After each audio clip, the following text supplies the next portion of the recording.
به نام خالق و شما مخلوقای عزیز، با صدای سرماخورده کلاس امروز رو شروع میکنیم. امیدوارم که تحمل کنین این صدا و این سرفا رو. کلاسمون هست نقطه پایان. دلم میخواد ببینم که چه تصوری داشتین از این اسم. من فکر میکنم نقطه پایان اصلا وجود نداره. اوکی دیگه نقطه پایان یه شروع دوباره است. شروع دوباره. من فکر میکنم یعنی یه چیزی رو در یه جایی بعد ختم شده بدونیم که تمومش بکنیم، یعنی دیگه بهش فکر نکنیم. آفرین.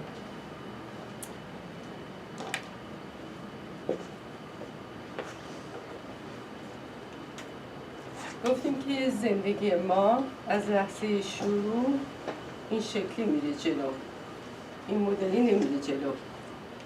وقتی ما به هر کدوم این سراشیبی ها میرسیم یه دونه پکیج برای خودمون درست میکنیم.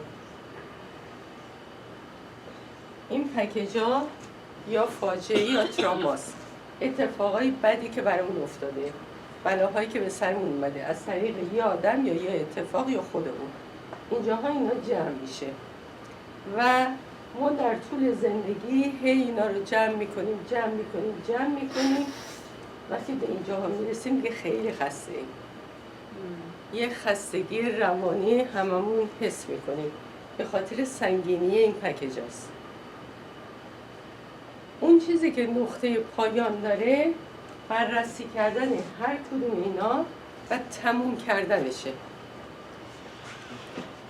بدترین این پکیج احساس گناهه، یعنی یه بلایی که خودمون به سر خودمون آوردیم، یه اشتباهی کردیم، حالا هی داریم خودمون مجازات میکنیم. یعنی از اینجا شروع میکنیم مجازات کردن تا این آخر. بعد همیشه هم فکر میکنیم که مجازات نشدیم، چقدر من کار بدی کردم، اگر که اون گناه رو احساس گناه حل نکرده باشیم. ولی اون چیزی که یادمون میره اینه که هر عملی یه نتیجه داره. یعنی ما نتیجه اشتباههای خودمون رو حتما گرفتیم. حتما اون چیزی که میخواستیم خودمون رو مجازات کنیم از طریق این نتیجه‌ای که نمیخواستیم به دست آوردیم. یه وقت هست که یه نفر دیگه یه کار بدی رو با ما کرده، یه بلایی رو سر ما آورده. اینجا خودم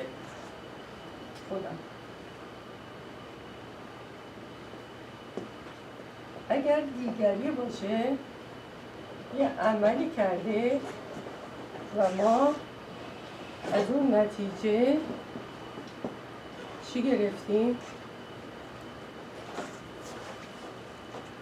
کسی که یه کاری رو با ما کرده و ما به یه نتیجه رسیدیم، اذیت شدیم، ناراحت شدیم، دردمون گرفته، بعدش به کجا رسیدیم؟ به بیخیال. نه بیخیال میشی. به رشد. بیخیال میشی. نه، بیخیال میدونی یعنی چی؟ یعنی شما اون اتفاق بد رو میدین اون عقب، سعی میکنین فراموشش کنین، خودتون رو بی‌حس میکنین. این بدی و ضررش اینه که دفعه دیگه که یه همچین چیزی بیفته، اتفاقی بیفته، اون عمل قبلی و جدیده با هم جمع میشه، یهو به شما برخورد میکنه. اگر که ببینیم که دیگری با من هر کاری که کرده چه رشدی برای من داشته، دیگه اون بار رو ما نمیکشیم. یه وقت هست که یه اتفاقی باعث این میشه، یعنی یه عملی اتفاق افتاده، من یه نتیجه‌ای گرفتم، این نتیجه تبدیل به چی میشه؟ اینم رشده. در واقع این اولی هم اگر ما دست از مجازات خودمون برداریم میرسه به همون رشد و این رشد ما رو کجا میبره؟ به این جاده صاف زندگی. یعنی ما از خودمون یک انسان بهتر، بالاتری میبینیم که در وجود اون میکشیم بیرون، میشناسیمش، تازه توانایی خودمون رو خلق میکنیم، توانایی خودمون رو باش روبرو میشیم. خیلی اتفاقای بد برای خیلی آدم افتاده و خیلی رشدار کردن یا اینکه همین تو گیر کردن، اینجاها گیر کردن. مثال داریم برام بزنیم؟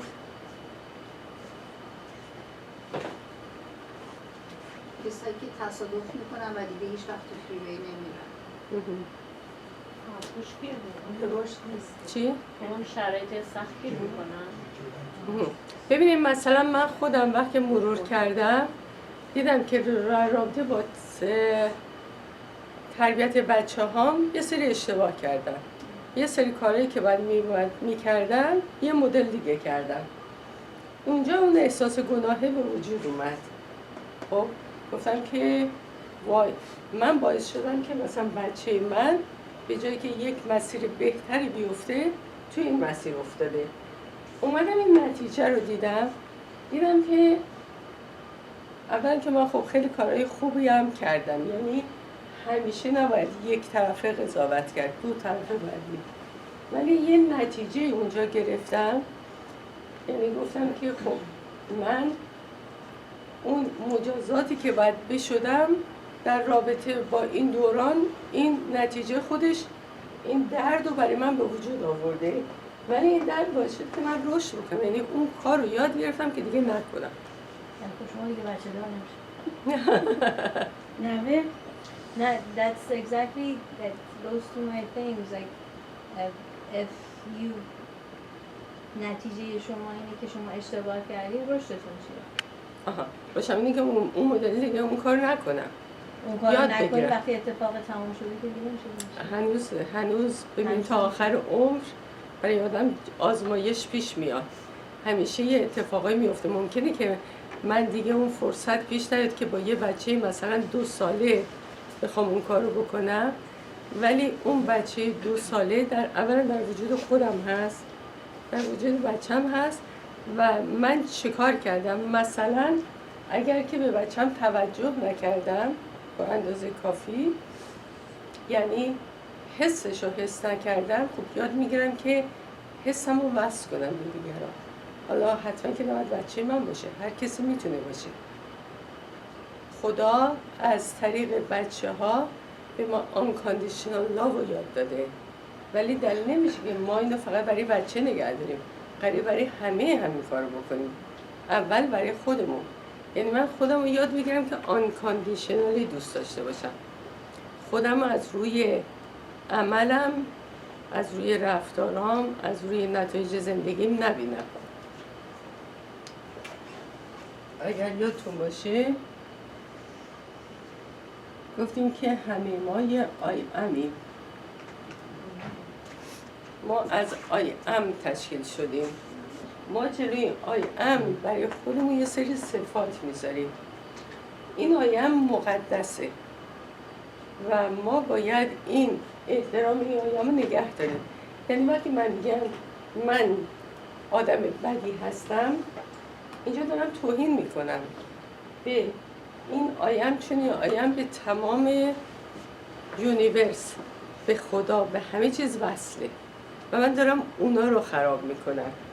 من وقتی میگم که من قادر و توانام، من دانش آموز خوبی هستم، من از تجربه هام رشد میکنم، من آدم عاقلی هستم، هر چیزی که میخوای اینجا بذارین، این ما رو توی جای درست میندازه. اگر که من بیام خودم روی رفتار خودم قضاوت کنم که یک بخش کوچکی از منه و این رفتار رو من دارم، یعنی I have،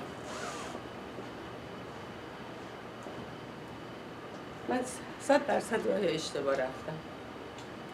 من رفتارم بعضی وقتا خوبه، بعضی وقتا خوب نیست، بعضی وقتا به دردم میخوره، بعضی وقتا به دردم نمیخوره. و این رفتار من با این یه خورده فرق میکنه. من اگه بتونم خودم رو به اینجا وصل کنم و با اون انرژی الهی اصلا یه چیز دیگه میبینم. من این هفته این کار کردم، خودم رو وصل کردم به تمام اون انرژی الهی و اصلا رفتم توی بعد دیگه. توصیه میکنم همتون همین کار رو بکنی. یعنی یک اقیانوسی رو مجسم کنی که این اقیانوس تمام این نیرویی که این دنیا رو به وجود بوده و خودتون مثل یه دونه کاسه آب ببینید که این کاسه آب رو وارد اون اقیانوس میکنی و بعد به یه جایی میرسیم اگر این کار رو بکنیم به یه حالت بیوزنی و یه حالت خنثی میرسیم و اونجا میتونیم همه چیز رو کرییت کنیم راجع به خودمون. میتونیم معجزه برای خودمون به وجود بیاریم. دلم میخواد از این بارایی که کشوندین با خودتون یکم برام بگین. مثال دارین؟ چیزای سختی که اتفاق افتاده. سخت، آسون، هر چیزی که هنوز تو وجود خودتونه قراره بهش یک نقطه پایانی بدیم، این تمومش کنیم. اگر یه نفر به من یه مثال بزنه میتونیم با هم دیگه جلو بریم و عملا بهتون نشون بدم. تو مثال نداری؟ باید شجاع باشیم تا مثل بزنیم. میگم باید شجاع باشیم مثالشو بزنیم. هر جوری. مثلا فرض کنید که رانندگی کردین، تصادف کردین، خب؟ و الان هنوز میترسین که من نکنه تصادف کنم. هنوز این بار رو دارین با خودتون میکشین. نه خب اونم میتونه بشه که اگه اینجوری باشه اگه کسی بخواد از خیابون از این ور تو اون ور بره هر لحظه امکان داره ماشینش بزنه نه یه اتفاقی که براتون افتاده یه نتیجه گرفتین ولی به این رشد نرسیدین هنوز. من میخوام شما این نتیجه رو به من بگین که من این رشد رو نشونتون بدم. اتفاقی که افتاده مثلا من که تو سن 50 سالگی اومدم اینجا، الان توی وضعیت هستم مثلا یه همچه اتفاقی افتاده که اومدم اینجا و حس میکنم دیر شد و برای بعدها نگرانم. اوکی. مثلا رشد میخوام نتیجه گرفتم مثلا دیر. اوکی. اولین کاری که میکنیم حسامون رو مینویسیم. یکی این که نگرانم، دیر شده دیگه، احساس بازندگی میکنیم،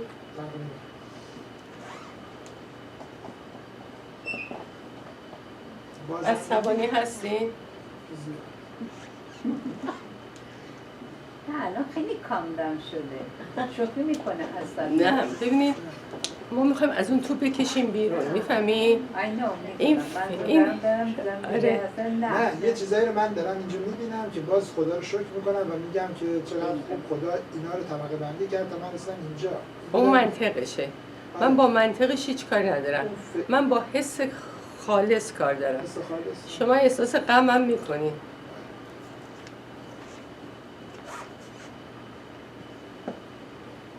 خب البته خیلی بیشتر از این هاست ولی حالا همین داریم. ببینید بیشتر فکر دیر شدن و نگرانی دارم وگرنه بقیه‌اش خیلی خب اونا ممکنه کمتر باشه، اینا اون رو باشه. اوکی؟ اولا که شما حق دارین که احسا رو بکنین. یعنی هر کسی هم به جای شما بود همین حسا رو میکرد. اجازه به خودتون بدین که این حسا رو بکنین. حسا رو پس نزنین. یعنی نگین که حالا اب نداره میگذره، حالا من برم خودم رو به یه چیزی که شاد کنم، حالا خودم رو آروم کنم، حالا احساس کنم که نه، حالا یه ذره بازندم یه ذره نیستم. نه، کاملا به خودتون 100% حق بدین که این حسای منه و it's good. یعنی یکی از چیزهای دیگه که ما داریم اینجا حسه که اونم دارمه.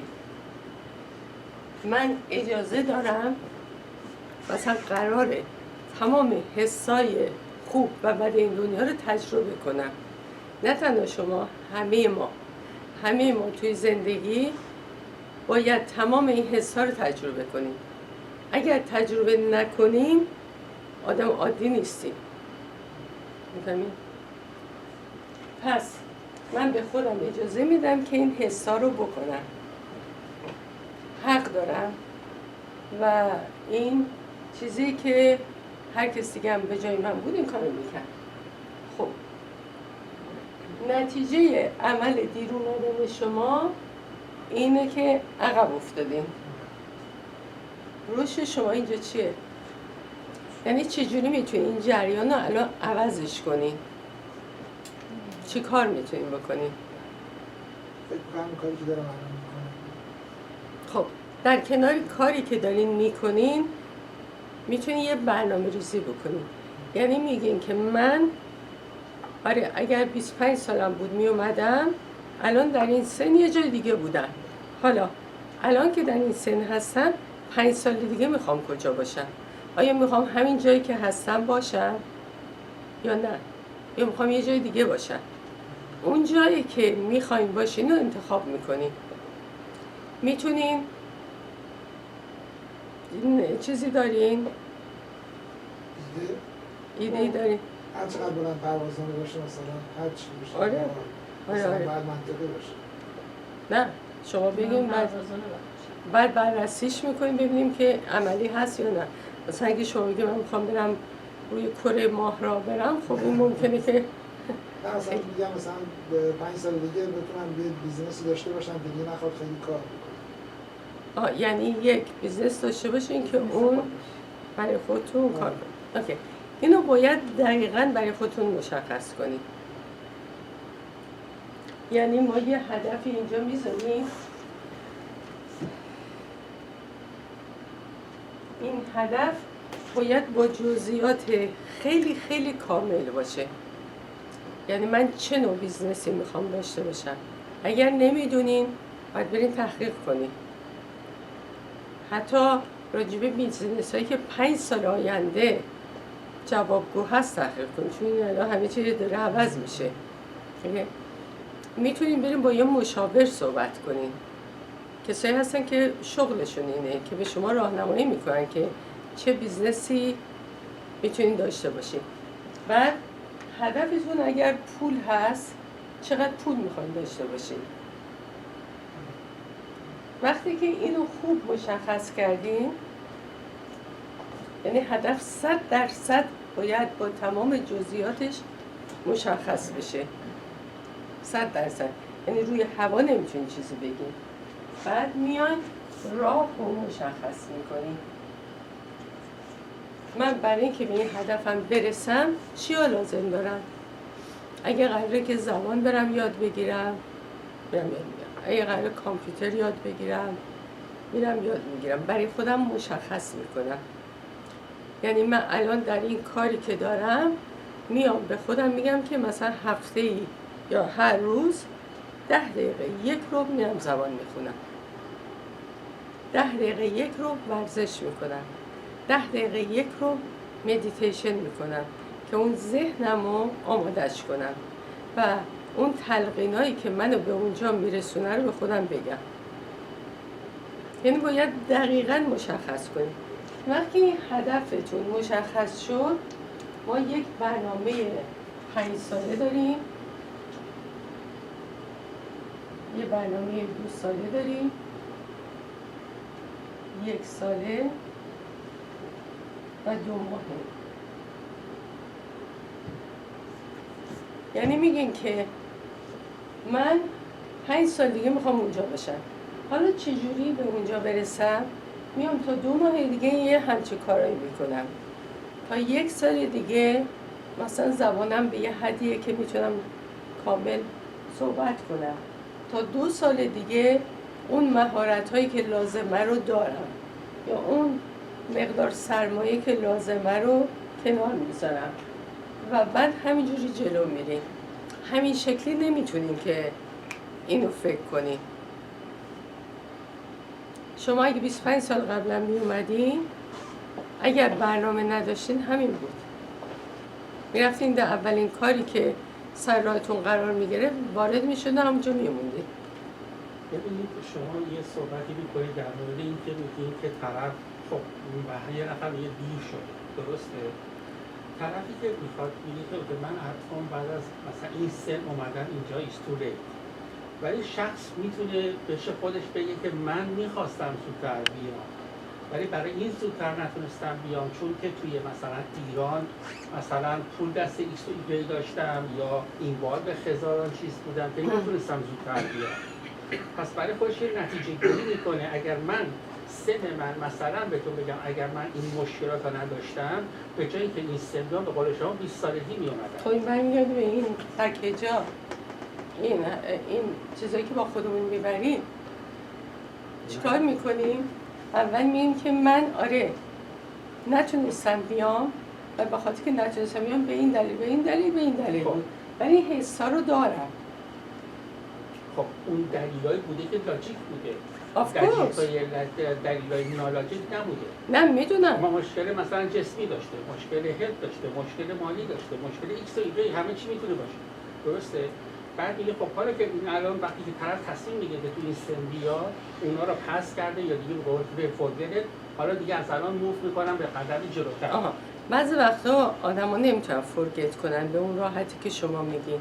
برای همین من این راه رو پیشنهاد میکنم. یعنی اون حسه هنوز اون تو هست. میگه که اوکی من فراموش میکنم ولی هنوز میگه که چقدر اشتباه کردم. کاش مثلا فلان کارو فلان جور میکردم میومدم. اگه مثلا پول نداشتم شاید یه مدل دیگه میومده. یه جور آدم داره خودشو سرزنش میکنه.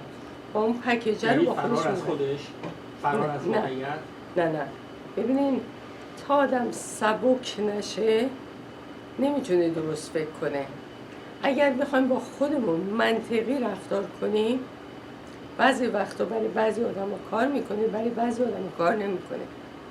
یعنی اگه بگیم که خب فلانی پول منو خورده بود من 20 سال منتظر شدم که این پول ازش بگیرم مثلا، یا خونه منو نمیخریدن یا نمیدونم بچم فلان موقعیت رو داشت نمیتونستم بیام.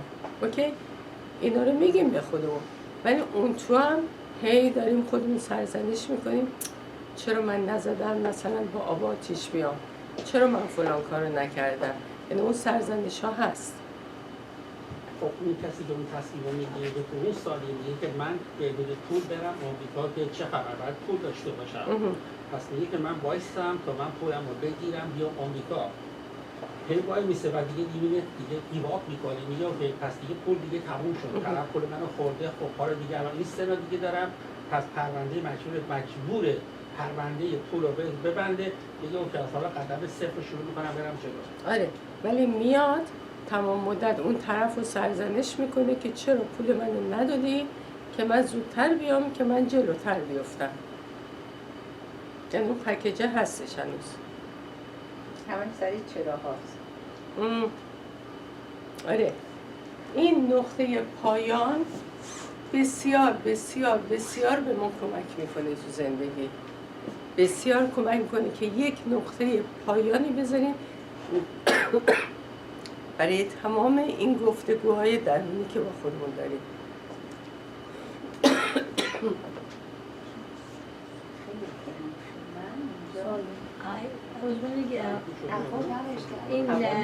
این رشدی که شما الان گفتین یعنی ایشون اگه در 5 سال آینده اون بیزنسی که میگه برسه این نقطه پایانه؟ ببخشید 74 چون خیلی گرم شد. آره تو این در رو باز بذارین یکی از در رو باز بذارین که هوا بهتر بشه.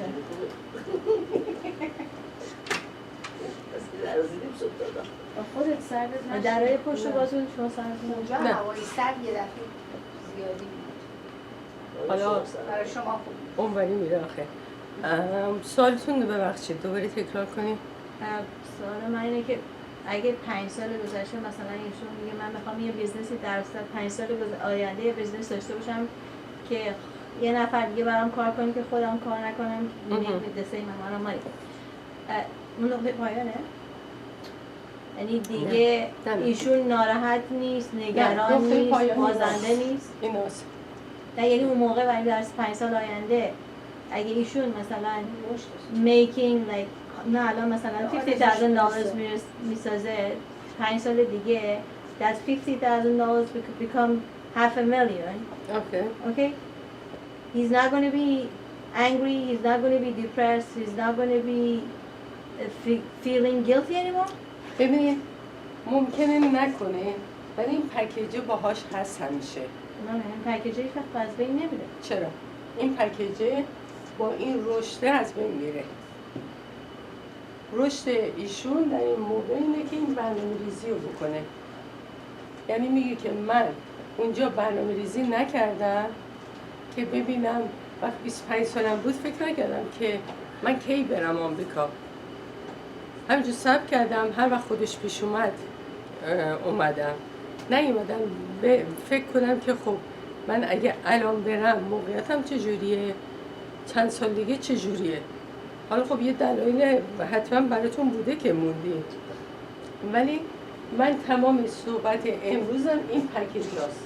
اینایی که ما میایم خودمون راجبی سرزنش میکنیم، ملامت میکنیم، احساس گناه میکنیم، احساسای خیلی زیاد اونجا میمونه. That's what I'm thinking. In 5 years he's not going to سرزنش از بین نخواهد رفت. چرا؟ نه من فکر میکنم راست میگی. سرزنش از خود نه. چون من خودم این حرفی که شما دارین میزنید انجام دادم ولی سرزنش هیچ وقت از دست از مغز من نرفته بود. اوکی. سرزنش شما اینجا از بین میره. یعنی بیایم ببینیم که من که اون موقع از ایران نیومدم بیرون، الان اومدم نتیجه رو گرفتم، دیگه چه سرزنشی بکنم؟ اون مجازاتی که باید پیشم شدم. نتیجه شما مجازاته؟ ما همه عاشق اینیم که خودمون مجازات کنیم. من فکر سرزنش کردم کردن- نتیجه منظور it's satisfaction.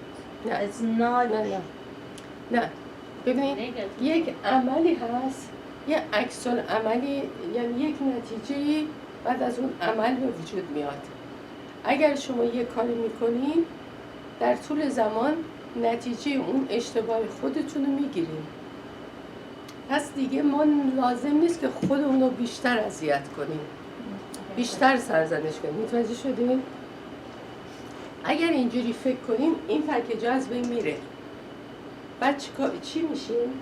راحت‌تر، سبک‌تر میتونیم فکر کنیم، عقلمون بهتر به کار میفته و اینا رو بهتر میتونیم انجام بدیم. بعد میرسیم به اینجا، میگیم که من تمام خوبیای دنیا در وجودم هست، حالا چجوری اینا رو بکشم بیرون. وقتی سرزنش میکنیم اینجا یک آیم مثلا گیلتی، آیم فیلیر، یه چیز بدی اینجا میذاریم. شما جوابتون رو گرفتین؟ خب چیش بود؟ من یه مثال بزنم. من حس میکنم ببینید این 5 سال دیگه اگر حالا برسم یا در شروع رسیدن باشه، ولی باز میگم چرا زودتر نیومدم که این 5 سال رو نه ببینیم میشین با خودتون حرف میزنیم، میگه من میخوام خودم رو سرزنش کنم یا میخوام خودم رو موتیویتد چی میشه؟ نه موتیویتد نمیشه. نه. انگیزه داشته انگیزه بدم به خودم. یعنی انتخاب میکنیم میخوایم خودتون سرزنش کنین یا میخوایم با انگیزه برین جلو. ببینید اگر که مثلا شما یک آدم خیلی عزیزی از مسافرت داره میاد، خب ساعت 4 صبح وارد فرودگاه میشه، انقدر شما مشتاقین و انگیزه دارین که اصلا ساعت 3 خود به خود از خواب پا میشین و میرین و سوارش میکنین میارین. ولی اگه انگیزه نداشته باشین همینجور خواب میمونین. پس ما یکی از وظایفمون اون انگیزه دادن به خودمونه به جای سرزنش. اون سرزنش به هیچ دردی نمیخوره، فقط اون قوای ما رو هی پایین و پایین تر میبره. انتخاب با خودتونه. شما این که باید بگین که من میخوام قدرت خودم رو بیشتر کنم یا کمتر کنم. نه ببینید مثلا من آدم باید بالاخره واقع بین باشه. اون کاری رو که مثلا من 40 سالگی یا 30 سالگی میتونستم انجام بدم، هر چقدر که برنامه‌ریزی داشته باشه تو 50 60 سالگی دیگه نمیتونه انجام بده. هم میشه، بعضی کارا میشه، بعضی کارا نمیشه.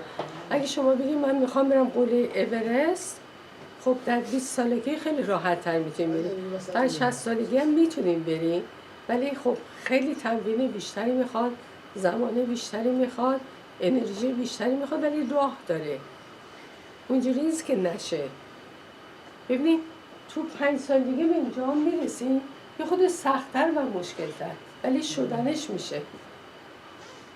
ببینید خیلی اومدن اینجا تو جوونی، الان شغل روسابی ندارن. من میتونم بگم بفهمید. اگه تو زندگی پرنسیپل رو داشته باشیم که هر چی برای ما اتفاق میفته is best for us، یعنی تو هر زمینه، تو هر وقتی از زندگی، هر کجا که هستیم، اگر فکر بکنیم که that situation is the best for us and settle with it، یعنی هر چی شما از کجا معلوم اگه 20 سال پیش می‌اومدین اینجا شاید یه اتفاق خیلی بدتری براتون بیفته، شاید اگه تو ایران می‌موندین یه اتفاق بدتری براتون بیفته. پس بنابراین شما مطمئن باشین in the right timing you are in the right place. این چیزی که شما میگین که مثلا هر چیزی که برای من اتفاق افتاده the best بوده، پس نتیجه فعالیت یا کمکاری چی میشه اینجا؟ نه the best بوده برای شما، نه اینکه بشین بگین ستل کنین با اون مسئله. پس مسئله این که برو کجا میره، نمیگم که درجا بزنیم، من میگم اگر مثلا یه اتفاق بدم افتاده یه جایی هستیم که راضی نیستین، شاید تو این مرحله زندگیتون براتون به بسته، ولی باید از اون مرحله بیاین بیرون، موف کنین، رشد بکنین، برین جلو و مطمئن باشین، فیت داشته باشین که هرچی که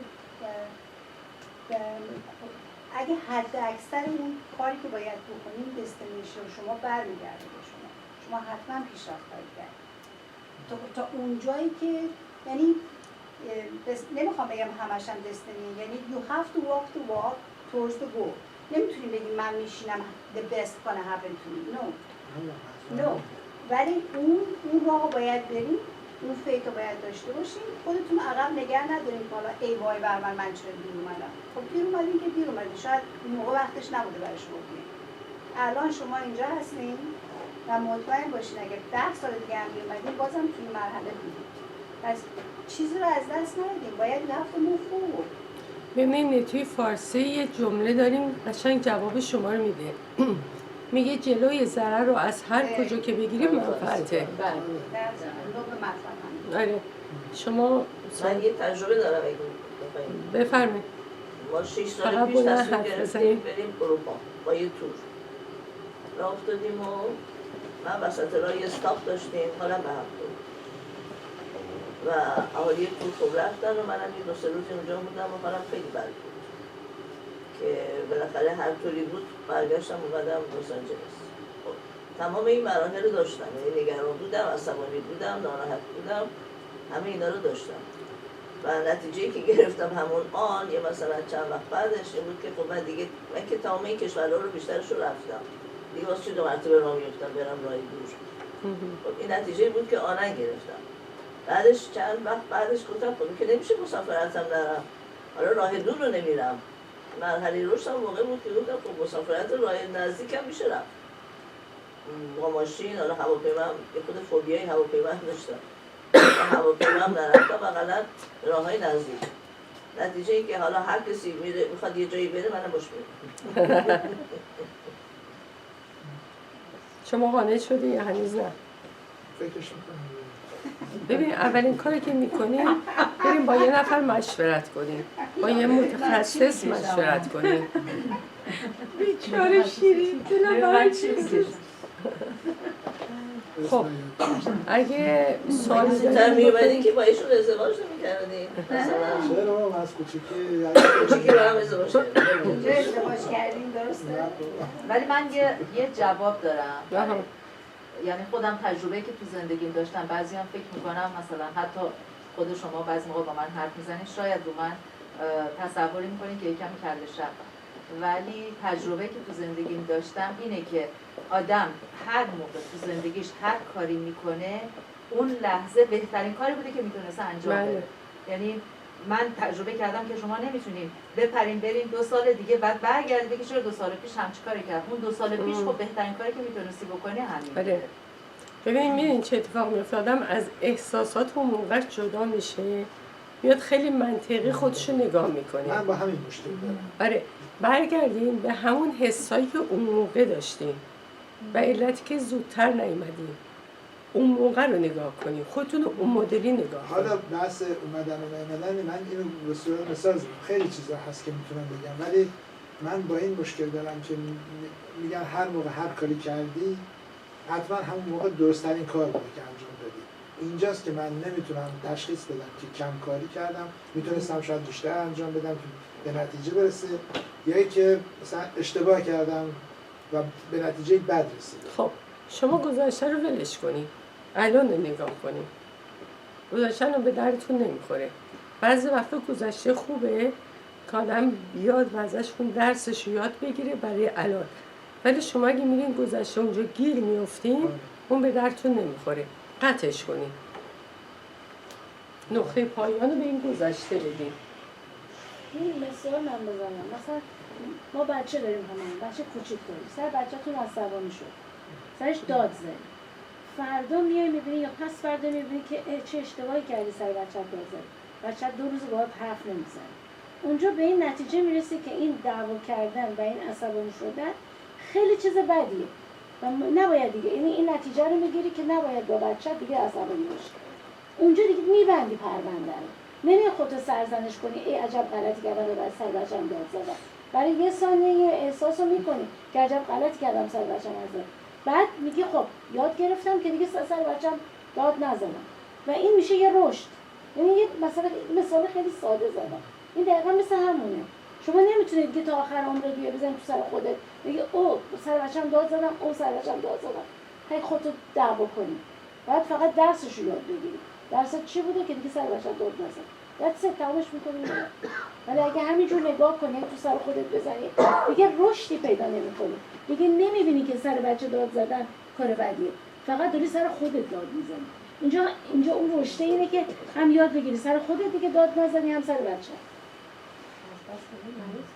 خیلی خلاصه و سادهش کردم که نه همین که گفتم نقطه پایان بذار دیگه. سوال دیگه دارین؟ کلاس امروز میخوام خود زودتر تموم کنم. اگه سوال ندارین. نه ما 10 دقیقه دیر شروع کردیم. من خیلی نمیتونم حرف بزنم، ببخشید. نفستون نه صرفه ها تحریک میشه با حرفی. به نام خالق و مخلوق کلاس امروز رو تمومش میکنیم.